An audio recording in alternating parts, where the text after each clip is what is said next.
이 설교를 준비하다 보면 항상 저에게 따라다니는 걱정거리가 하나 있습니다. 뭐냐면 제 기질이나 또 제가 가지고 있는 신학적 견해가 제 설교에 너무 많이 반영이 되다 보면 제가 하는 설교가 좀 부드럽고 긍정적인 언어로 듣는 성도들로 하여금 내가 목사님의 설교를 통해서 위로받고 또 평안함을 드린다라는 그런 느낌을 받기보다는 너무 제가 전하는 그 어조가 단호하고 엄격하고 또 내용들도 너무 그런 것들로 치우치다 보니까 제 설교를 듣는 많은 성도분들이 이 설교를 통해서 하나님의 긍휼하심이나 하나님의 은혜를 제대로 전달받지 못하게 되지는 않을까 하는 그런 고민들이 항상 제 설교 준비에 있습니다.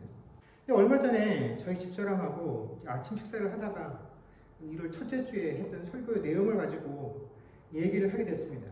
저희 집사람이 밥을 먹으면서 제 설교를 듣고 그 설교 내용 때문에 굉장히 심란했다고 마음이 이렇게 고백을 한 것입니다. 기억들을 하시겠지만 그 설교 내용이 그거였죠. 그리스도의 남은 고난을 내 육체에 채우노라 하는 이 고백과 간구가 우리 삶에 마땅히 있어야 된다고. 우리 삶에 고난을 피하려고만 애쓸 것이 아니라 고난을 우리 삶에 채우라고 하는 것이 하나님 뜻이기 때문에 우리가 하나님 뜻대로 살기를 원한다라고 한다면 이 기도와 간구가 우리 삶에도 분명히 비춰야 된다라는 그 내용을 가지고 설교를 했죠. 저희 집사람이 그 설교를 다 듣고 나서 저희 집사람뿐만 아니겠지만 모든 사람이 공이 비슷하게 느꼈을 거라고 생각을 합니다. 내가 살아가면서 하나님의 자녀로서 이 땅을 살면서 고난을 당하는 것을 당연하다, 하나님을 믿는다라고 해서 내 삶에서 고난이 떠나 있을 것이다라고 기대하지는 않지만 그래도 사람인지라 고난을 맞이하게 되면 이 고난으로부터 피하고 싶은 것이 우리의 마음이고 내가 고난을 당하면 하나님께 이 고난을 피할 수 있게 달라고 고난을 감당할 수 있는 힘을 주십시오라고 기도는 할 수 있을지언정 하나님 내 삶에 고난을 더하여 주십시오라고 기도하기가 쉽지 않다라는 것입니다. 근데 성경이 우리에게 그렇게 말씀하시면서 사도가 이렇게 하면서 나를 따라오라고 이렇게 하면 내가 이제는 전에는 몰랐으면 모르고 듣지 않았으면 모르지만 들어서 알게 된 상황에서 이렇게 기도하지 못한다라는 것에 대한 이 자책이 너무 심해서 마음이 굉장히 심란하다는 것입니다. 내가 이렇게 해야 된다는 걸 머릿속으로는 이해하고 동의를 하지만 내 마음이 동의를 하지 않는다는 사실이 내가 너무 믿음이 연약한 것 같아서 그동안 모래와는 여러 가지 생각들 때문에 내 마음이 너무 힘들고 어렵다라는 그런 이야기를 저에게 하는 것이었습니다. 그래서 제가 설교를 하고 나서 설교와 관련해서 어떤 종류로든 피드백을 받게 되면 항상 두 가지 생각을 갖게 됩니다. 첫 번째는 내가 말씀을 전달해서 이 말씀을 들은 이들이 어떤 식으로든 도전을 받게 되었구나. 내 마음이 아프고 힘들지만 그래도 우리가 하나님을 아는 일에 한 걸음 더 다가서게 되었구나 라고 하는 긍정적인 생각을 갖게 되는가 하면 또 한편으로는 우리 성도님들이 살고 있는 이 현실의 삶이다라는 것이 정말 치열해서 아까 우리 집사님께서도 기도하신 것처럼 내가 정직하게 살려고 하면 그 정직함이 인정을 받고 그것으로 더 좋은 보상을 받는 것이 아니라 내가 정직하고 하나님의 법대로 살려고 하면 이 치열한 경쟁에서 한참 뒤로 물러날 수밖에 없는 것이 우리 삶인데 우리 목사님이 성도들의 현실을 너무 몰라서 이 현실성이 떨어지는 설교를 하고 현실에서 실제로 위로가 되지 못하고 맨날 하나님 뜻대로 살아야 되고 더 각박하게 하나님 말씀 속으로 들어가야 한다는 이런 책망하는 설교만 한다라는 생각에 아예 하나님 말씀을 듣는 것에 대해서 체념을 갖게 되지는 않을까 하는 이 두 가지 걱정이 항상 설교자인 저에게 따라다니고 있다는 것입니다. 그런데 이렇게 한번 생각을 해보십시오. 아마 앉아서 설교를 듣고 있는 저도 어렸을 때 그런 생각을 했습니다. 목사님은 편안하게 우리한테 이렇게 살아라 이렇게 해라라고 말씀을 하는 그런 위치에 있고 우리는 맨날 그 목사님 설교를 통해서 하나님께서 혼난다라는 그런 생각이 들었는데 사실 제가 목사가 되어서 설교를 하는 그래서 이 설교라는 행위를 통해서 여러분 앞에서 말씀을 선포하는 위치이기는 하지만 제가 하나님의 말씀을 묵상하고 그것을 설교라는 형식을 통해서 여러분 앞에 서는 것이나 여러분이 저를 통해서 설교라는 형식으로 이 하나님의 말씀을 대한다는 것 이 두 가지는 저도 여러분도 하나님 말씀 앞에 서서 그 말씀을 대한다는 입장에서는 하나도 다를 것이 없다라는 것입니다. 저 역시 그 말씀을 들어서 그 말씀에 도전을 받고 또 그 말씀에 찔림을 받고 있는 것이지, 제가 이런 것으로 설교를 한다라고 해서 여러분보다 더 나은 위치에서 나는 아닌데 여러분은 그렇게 하시면 안 됩니다라고 말을 하는 것이 아니다라는 것입니다. 오히려 이 말씀을 전할 때 저에게 항상 큰 그 부담은, 내가 이 말씀을 전할 때 내 임의로 내가 가지고 있는 기질과 성정상, 내가 자라나고 내가 가지고 있었던 이 신앙적 배경 때문에 하나님의 말씀이 혹시라도 1.1핵이라도 더해지거나 빠지는 것이 있지 않을까 하는 그 책임감과 부담감이 있을 뿐이지, 말씀을 대한다는 취지에서는 여러분이나 저나 다 똑같다라는 것입니다. 그래서 이게 말씀을 전하는 저에게나 말씀 듣는 여러분에게나 모두에게 이게 굉장히 중요한 일입니다. 그래서 이 설교가 목사의 지식과 학력을 자랑하는 방편이 되어서도 안 되고, 이게 또 목사가 이게 내가 하는 일이 아니라 하나님께서 하시는 일이고, 나는 배운 바 능력이 가진 바 지식이 이것밖에 안 돼서 이 정도로밖에 못 전해줘 하고 성의 없이 설교를 준비하는 것도 큰 문제이지만, 말씀을 듣는 이들이 야, 우리 목사님이 주시는 그 말씀의 내용이 내가 따라가기엔 너무 수준이 높아, 목사님의 설교가 현실성이 없어, 주님도 내 상황을 충분히 이해하실 거야 하면서 애초부터 그 말씀을 대할 때 그 말씀을 따라 살기를 포기하는 것 역시 큰 문제가 된다는 것입니다. 그래서 사실 말씀을 대하는 이런 태도가 우리 신앙의 큰 위협인데, 목사나 성도나 사실 이 문제를 심각하게 여기지 않아요. 이것들을 너무나 우리 현실 속에서 당연한 것이다라고 여기며 말씀대로 사는 것, 그 말씀을 말씀대로 받아들이는 것을 쉽게 포기하고 산다라는 것입니다. 그래서 아마도 바울 사도가 이런 위험성을 너무 잘 알고 있었던 것 같습니다. 그래서 바로 오늘 본문 말씀을 가지고 골로새 교회 성도들을 향해서 이런 말씀을 전하고 있는 것 같아요. 바울 사도가 골로새 교회 성도들을 향해서 사도로서 내 역할이 뭐냐면 하나님의 말씀을 이루는 것이다 라고 이야기를 하면서, 그 하나님의 말씀의 내용이 뭐냐면 만세전부터 감춰졌던 비밀인데, 그 비밀이 다름 아니라 너희 안에 계신 그리스도를 알게 하는 것, 이게 내게 주어진 사도로서의 역할이다 라고 이야기를 하면서, 근데 내가 너희들에게 이 그리스도를 알게 하고 전하는 이 일을 내 능력으로 하는 것이 아니라 내 안에 역사하시는 그 하나님의 역사하심으로 내가 이 일들을 감당하고 있다라고 바울 사도가 전하고 있습니다. 물론 우리는 바울 사도뿐만 아니라 모든 목회자들과 하나님의 일을 하는 사람들이 그게 그 사람의 능력으로 되어지는 것이 아니라 그 안에서 역사하시는 하나님의 능력에 달린 것이다 라는 것들을 이미 배워서 잘 알고 있고 다들 그렇게 고백을 하면서 살아갑니다. 그래서 우리가 바울 사도가 여러 가지 배경이 뛰어남에도 불구하고 바울 사도의 고백처럼 바울 사도의 개인적인 능력으로 이 일들이 이루어진 것이 아니라 온전히 바울 사도를 통해서 역사하시는 하나님의 능력으로 이 일들이 이루어지고 있다는 사실을 우리가 잘 압니다. 그러네, 이렇게 하나님의 역사심으로 바울 사도의 모든 일들이 이루어지고 있음에도 불구하고 한 가지 우리가 주목해야 될 것은 뭐냐면, 바울 사도가 스스로 고백하기를 이게 내가 하는 것이 아니라 하나님께서 하시는 일이야 라고 하면서도 그 하나님의 일을 바울 사도가 어떤 태도로 행하고 있냐면 29절을 보면 힘을 다하여 수고함으로 내가 그 일을 하고 있다라고 고백하고 있다는 것입니다. 여러분, 이 29절에 힘을 다한다라는 이 헬라어는 아고니즈마이라는 단어인데, 이 말이 그냥 우리가 오늘날 쓰는 것처럼 최선을 다한다 그런 의미가 아니다라는 것입니다. 이 말은 원래 싸우다라는 말에서 그 어원이 시작이 되었습니다. 그러니까 사도가 복음을 전하고 복음을 들은 너희가 이 말씀을 어떻게 가지고 살아야 될지 내가 한번 말씀대로 살아보기 위해서 최선을 다해보겠습니다 하는 정도로 끝날 문제가 아니다라는 것이죠. 말씀대로 사는 것, 이 말씀을 전하는 것이 우리가 싸움을 하듯이 전쟁을 하듯이 이 말씀 앞에 서 있어야 한다는 것입니다. 여러분, 우리가 싸움을 할 때 질 수 있습니다.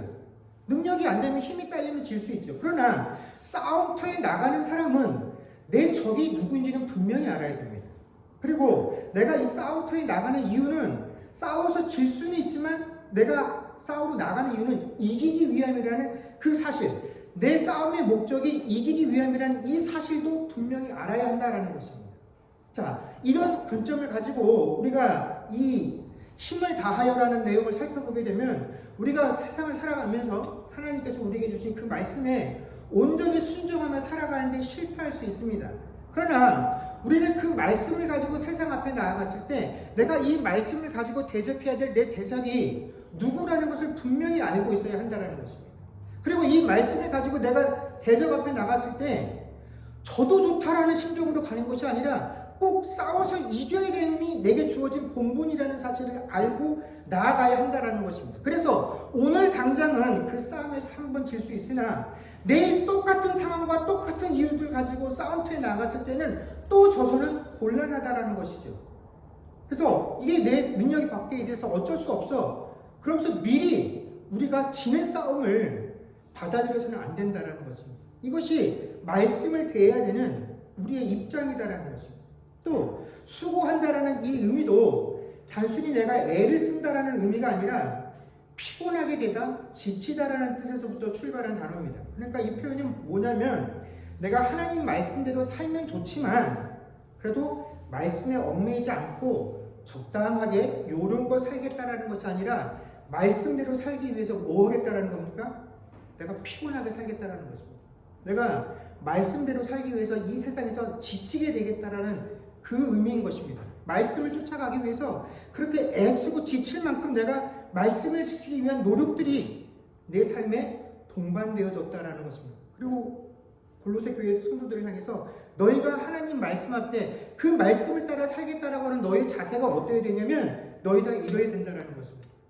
싸우겠다라는 마음으로 내가 이 말씀을 따라 살면서 그냥 지켜지면 좋지만 안 지켜줘도 어쩔 수 없지. 그게 아니라 내가 이 말씀을 지키기 위해서 말씀대로 살기 위해서 하루 내 삶이 지치고 피곤해야 된다는 것입니다. 이걸 마땅한 것으로 여겨야 되고 그렇게 행해야 한다라고 바울 사도가 골로새 교회 성도들에게 말하고 있다는 것입니다. 그렇다면 바울 사도는 무엇 때문에 이처럼 목숨을 걸고 싸우듯이 하루의 삶을 피곤하게 해가면서 이 말씀대로 살기 위해서 이 말씀 앞에서는 우리의 태도에 대해서 완고하고 엄격하게 주장을 하는 것일까요? 그 답이 바로 28절에 나옵니다.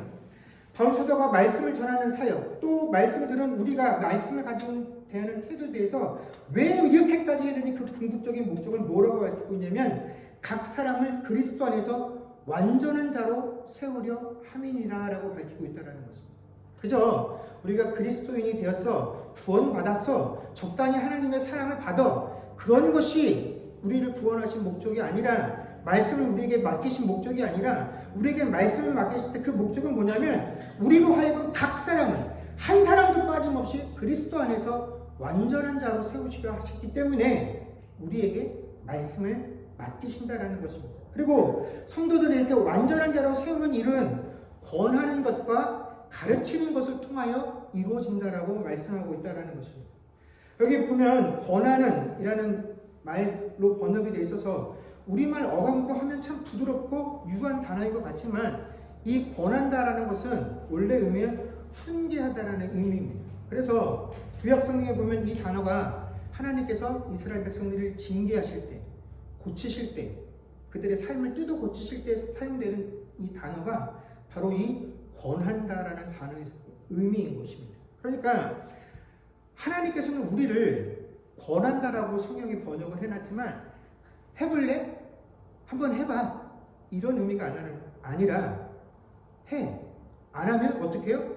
징계하고 내가 뜯어 고치겠다라는 것이 하나님께서 우리를 그리스도 안에서 완전한 자로 세우고 가신다라는 그 하나님의 목적을 이루는 하나님의 유일한 방법이다라는 것입니다. 여러분, 성도를 완전한 자로 세우는 일은 쉽게 되는 일은 아닙니다. 예전에 제가 처음 사역을 했었던 교회에 그 담임 목사님께서 벌써 20년도 더 됐죠. 그 목사님께서 칭찬은 고래도 춤추게 한다라는 그 책에 그 책의 내용에 흠뻑 빠지셔갖고 한동안 설교를 하시면 그 내용을 가지고 계속 그 내용을 또 사용하시고 또 사용하셨던 적이 있습니다. 그 내용이 그거죠. 그 동물원에 있는 그 돌고래를 춤추게 하기 위해서 칭찬했었더니 그 사육사가 시키는 대로 말을 잘 듣더라라는 것입니다. 그래서 동물도 칭찬을 하면 이 관계 형성에 도움이 많이 된다는 거죠. 그래서 이 목사님이 인간관계의 최고의 가치를 뭐로 두셨냐면 칭찬과 격려. 그래서 이걸 해줘야 된다라고 늘 설교 시간에 강조를 하셨습니다. 뭐 이런 내용의 책들이 뭐 불신자나 신자에게는 마찬가지죠. 뭐 긍정의 힘이니 잘 되는 나와 같은 이것들이 다 이런 내용입니다. 자꾸 칭찬해주고 격려해주면서 그 사람들에게 용기를 북돋워 주어라. 물론 인간관계에 있어서 이런 격려나 위로가 필요합니다.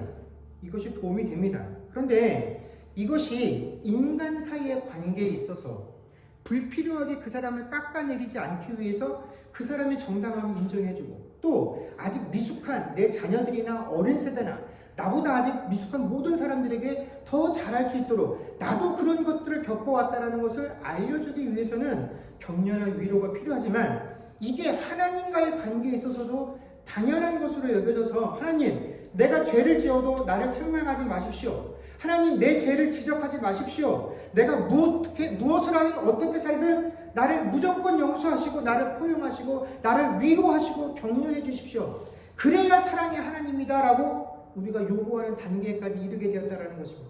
그런데 성경은 위로와 격려에 대해서 그렇게 말씀하지 않습니다. 히브리서 5장 12절에서 14절까지 말씀합니다. 히브리서 5장 12절에서 14절까지 말씀을 우리 다 같이 보도록 하겠습니다. 다 같이 읽겠습니다. 시작. 때가 오래되었으므로 너희가 마땅히 선생이 되었을 터인데 너희가 다시 하나님의 말씀의 초보에 대하여 누구에게서 가르침을 받아야 할 처지이니 단단한 음식은 못 먹고 젖이나 먹어야 할 자가 되었도다. 이는 젖을 먹는 자마다 어린아이니 의의 말씀을 경험하지 못한 자요. 단단한 음식은 장성한 자의 것이니 그들은 지각을 사용함으로 연단을 받아 선악을 분별하는 자들이니라. 아멘. 여러분 칭찬과 격려를 한다고 해서 완전한 자로 세워지는 것이 아닙니다. 왜냐하면 우리는 죄인이기 때문에 그렇죠. 우리는 본성상 옛사람의 습성을 조장한 사람들입니다. 하나님을 사랑하고 하나님께서 우리에게 주신 그 원칙을 더 따르기보다는 세상이 우리에게 주어준 그 원칙을 따르는 것을 훨씬 더 좋아하는 존재들이다라는 것입니다. 그래서 하나님의 방법이나 하나님의 훈계를 좋아하지 않죠. 여러분 아담과 하와가 범죄한 이후로 하나님께서 그들을 찾아가셨을 때 너희가 왜 이러고 있느냐라고 말했을 때 아담과 하와의 반응은 다 하나님께서 주신 저 사람이 하나님께서 만드신 뱀 때문에. 가인은 어땠습니까? 지금 죄가 네 앞에 엎드려져 있다라고 이야기하면서 네가 그 죄에 넘어가지 말라라고 했을 때 가인이 뭐라고 합니까? 내가 내 동생 지키는 자입니까? 라고 하나님이 주시는 방법과 책망과 권면을 다 거절하는 것. 이것이 범죄한 우리들의 본성이다라는 것입니다. 우리는 하나님 말씀 좋아하지 않아요. 하나님 말씀 따르는 것을 결코 달가워하지 않는다라는 것입니다. 그래서 위로와 격려로는 죄인된 우리의 본성을 하나님께서 원하시는 완전한 자로 만들 수 없기 때문에 이런 우리들에게 하나님께서 사용하시는 유일한 방법이 뭐냐면 바로 권하고 가르치는 것들을 통해서 우리를 그리스도 안에서 완전한 자로 세워가신다라는 것입니다. 그리고 성경에 다른 여러 곳을 보아도 하나님께서 성도를 바르게 세우시는 방법은 우리가 잘 아는 디모데후서 3장 16절의 말씀처럼 교훈과 책망과 어떻게 해요? 바르게 함과 의로 가르치는 것으로서 우리를 하나님의 자녀로 온전하게 만들어 가신다는 것입니다. 물론 이것을 우리의 실제 삶 속에서 잘 조율하는 일은 굉장히 어렵고 힘든 일입니다. 우리가 날마다 도전받지 않습니까? 내가 하나님 말씀대로 뜻대로 살아야 되는데 내게 주어진 삶이 그렇지 못하기 때문에 늘 우리는 고민하고 갈등을 해요. 그 현실에서 우리는 늘 도전을 받는다라는 것입니다. 그렇지만 우리가 적어도 내가 그리스도에게 속한 자라고 한다면 그런 목사라고 한다면 목사는 이 훈계와 권면을 전할 수 있는 사람이어야 하고 성도는 목사의 설교라는 방식을 통해서 우리에게 전해지는 그 하나님의 말씀을 당연한 것으로 마땅한 것으로 받아들일 수 있어야 우리가 그리스도께 속한 자라고 말할 수 있다는 것입니다. 자, 그러면 바울 사도가 골로새 교회 성도들을 향하여 도달하기를 바랬던 그 완전한 자라는 것은 도대체 무엇을 의미하느냐? 어떤 사람이 완전한 사람이냐? 여러분, 이 완전하다라는 말은 기본적으로 구약 성경에서 하나님께 드려지는 제물에게 사용되어졌던 그 단어입니다. 그래서 우리가 완전하다라는 말은 하나님께 희생 제물을 드릴 때 흠 없는 것으로 들어야 한다라는 그 흠 없는 것으로부터 이 완전하다라는 의미가 나왔습니다. 그래서 완전하다라는 말의 의미는 우리가 하나님께 드리기에 부족함이 없는, 하나님 앞에 결격 사유가 없는, 이것이 완전하다라는 의미입니다. 근데 우리가 이 완전하다라는 의미만 딱 들어도 이게 우리 삶에서 얼마나 이루기가 어렵다라는 것을 알 수 있겠죠. 우리가 어떻게 하나님 앞에서 결격 사유가 없고 어떻게 내 삶을 하나님 앞에 나를 드리기에 문제가 없는 그런 자가 될 수 있겠습니까? 그런데 이게 우리의 일반적인 상식인데 또 놀랍게도 성경은 완전한 자를 우리에게 소개시켜주고 있습니다. 대표적인 예가 노아와 욥이죠. 제가 그냥 읽겠습니다. 창세기 6장 9절에 보면 이것이 노아의 조건이라 노아는 의인이요 당대의 완전한 자라 그는 하나님과 동행하였으며 또 욥기 1장 1절에 보면 우스 땅에 욥이라 이름하는 사람이 있었는데 그 사람은 온전하고 정직하며 하나님을 경외하며 악에서 떠난 자더라 라고 완전한 자들을 우리에게 설명해주고 있습니다. 또 이뿐만 아니라 하나님의 백성들에게 너희가 완전해야 된다는 것을 요구하는 성경 구절도 여러 곳이 있는데 대표적인 게 신명기 18장 13절에 너는 내 하나님 여호와 앞에서 완전하라는 것과 또 창세기 17장 1절에서 아브라함을 향해서 나는 전능한 하나님이라 너는 내 앞에 행하여 완전하라라고 하는 이 요구들을 보면 이 완전하라는 것이 우리가 봐서는 도저히 불가능할 것 같은데 안 될 일일 것 같은데 하나님은 그런 사람이 있다라고 말을 하고 또 그렇게 되어야 한다라고 우리에게 분명하게 요구하고 있다라는 것입니다.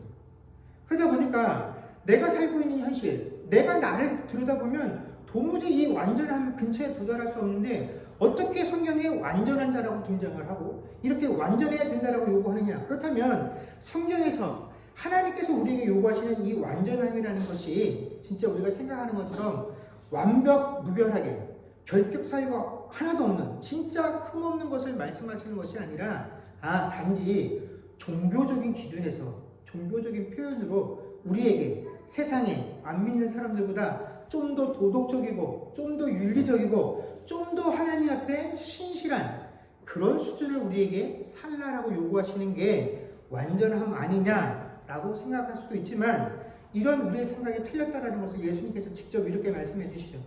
마태복음 5장 48절에 보면 예수님께서 뭐라고 말씀하시냐면 그러므로 하늘에 계신 너희 아버지 온전하신가 같이 너희도 온전하라라고 말씀해 주고 있다라는 것입니다.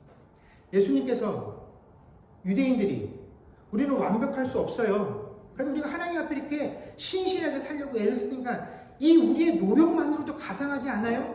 라고 말할 때 예수님께서 터무니없다라고 말씀하시면서 하나님 아버지의 온전하신 같이 너희도 온전하라. 이것이 아버지의 뜻이다라고 우리에게 말씀해 주신다라는 것입니다. 그렇기 때문에 우리가 생각하고 우리가 기대하는 것과는 달리 하나님이 우리에게 요구하시는 그 완전함은 하나님과 같이 되어지는 완전함이다라는 것입니다. 자, 그렇다면 그렇기 때문에 바울 사도가 우리에게 요구하고 있는 이 완전함이다라는 것은 너무나 현실성이 없어 보입니다. 더더욱 이루어지기 어려운 일처럼 보입니다. 왜냐하면 내가 내 자신을 너무나 잘 알고 있기 때문에 그렇죠. 우리가 공예배 시간에 기도를 하게 되면 빠지지 않고 등장하는 내용이 뭡니까? 지난 한 주간에도 내가 알고 모르고 지은 죄가 엄청나다라는 겁니다. 모르고 지은 죄는 뭐 어쩔 수 없지만 우리가 스스로 내가 알고 죄를 짓는구나 라고 하는 이 기도가 매주마다 빠지지 않고 등장하는데 어느 순간에 하나님께서 원하시는 그 완전함에 우리가 도달할 수 있겠느냐 하는 것입니다. 그렇다면 우리들의 이러한 연약한 본성들을 바울 사도가 모를 리가 없는데 어떻게 바울 사도는 이런 거창한 목표를 세워놓고 우리로 하여금 자신감 있게 내가 말씀의 사역을 하는 이유가 각 사람을 그리스도 안에서 완전한 자로 세우게 하려 함이니라 라고 이렇게 이야기할 수 있었느냐? 이 자신감이 어디서부터 나오느냐? 그 단어가 바로 28절에 세우다라고 하는 단어에 있습니다. 여러분, 이 세우다라고 번역되어진 이 헬라어는 파리스템이라고 하는 단어인데 원래는 이 단어가 두 가지 단어가 합쳐진 단어입니다. 그래서 파라라고 하는 단어와 또 히스템이라고 하는 단어가 합쳐진 건데 파라라는 단어는 곁이라는 뜻이고 이 히스템이라는 단어는 서다라는 단어입니다. 그래서 이 단어를 원래대로 의미대로 사용을 하면 세우다가 아니라 곁에 서다라는 것으로 번역하는 것이 맞습니다. 그래서 신약성경 대부분은 곁에 서다라는 의미로 번역을 하는데, 여러분 이 단어가 특이하게도요, 거룩하고 흠이 없는 그런 내용들과 결합해서 사용되어지게 될 때는 이 단어가 전혀 다른 뜻으로 번역이 되어지는데, 어떤 단어로 번역이 되어지냐면 오늘 28절에 사용된 것처럼 세우다, 만들다, 일으키다, 이런 식으로 번역이 되어지게 됩니다. 그래서 다른 때는 그냥 단순히 곁에 서다라는 의미로 통용이 되어지는데, 이것이 거룩하고 흠이 없는 일이 되게 되면 만들다, 세우다, 이런 의미가 된다라는 것입니다.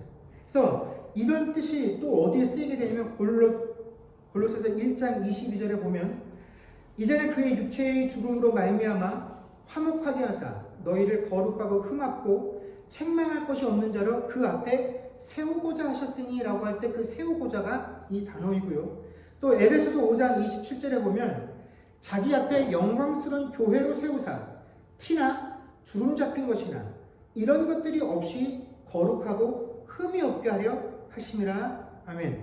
그래서 여러분이 오늘 본문의 말씀뿐만 아니라 골로새서 1장 22절과 또 에베소 5장 27절의 말씀을 통해서도 우리가 알 수 있는 것처럼 이 단어가 성도들을 하나님 앞에서 거룩하고 흠이 없는 존재로, 하나님 앞에서 흠 잡힐 것이 없는 존재로 세우는 다른 단어로 이 단어가 사용되어진다는 것입니다. 그래서 우리가 이 세 구절을 쭉 읽어보게 되면 어떤 사실을 알고 있냐면, 하나님의 백성들을 하나님 앞에서 거룩하고 흠이 없는 자로 세우는 것은 바울 사도가 하는 게 아니에요. 누가 하는 거냐면 하나님이 그렇게 하신다라고 바울 사도가 소개를 하고 있다라는 것입니다. 그래서 바울 사도가 이렇게 자신 있게 내가 이 말씀 사역을 하고 있는 그 궁극적인 목적이 그리스도 안에서 각 사람을 완전한 자로 세우려고 하는 것인데, 이게 내가 하는 일이면 불가능할 수 있고 실패할 수 있지만, 너희들을 하나님 앞에 그리스도 안에서 완전한 자로 세우는 그 일은 하나님께서 하시는 일이기 때문에 나는 그 하나님을 믿고 그 일들을 하고 있다라고 당당하게 선포하고 있다라는 것입니다.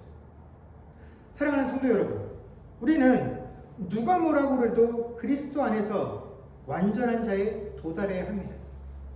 왜냐하면 하나님께서 우리에게 주신 명령이기 때문에 그렇다라는 것입니다.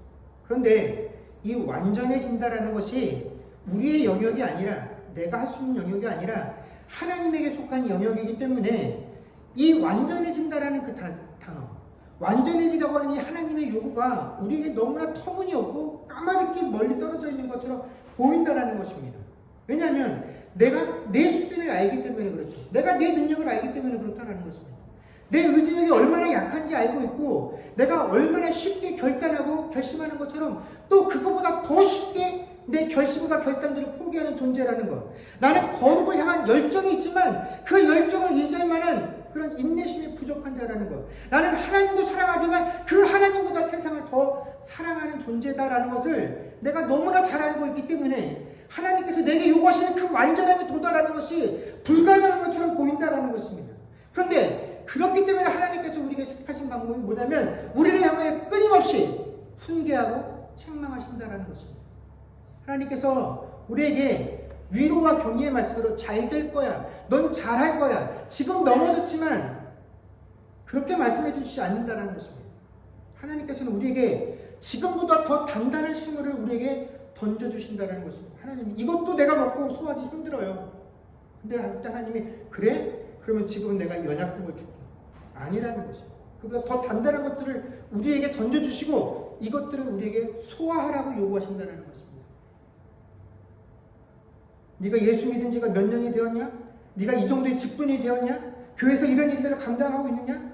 그렇다면 내가 너에게 더 단단한 것을 던지고 이 단단한 것들을 네가 소화하기를 요구한다는 것입니다.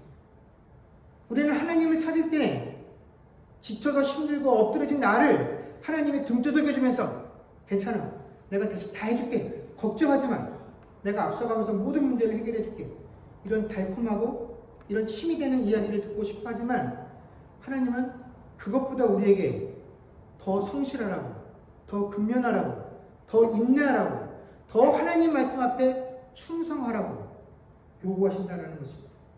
여러분, 새해가 시작되면서 많은 것들을 계획하고 준비하셨을 것입니다. 우리 작심 3일이라는 말이 있죠. 3일 만에 내 모든 계획들이, 결심들이 무너지는 것들을 우리가 느끼게 됩니다. 상관없습니다. 또 결심하면 되죠.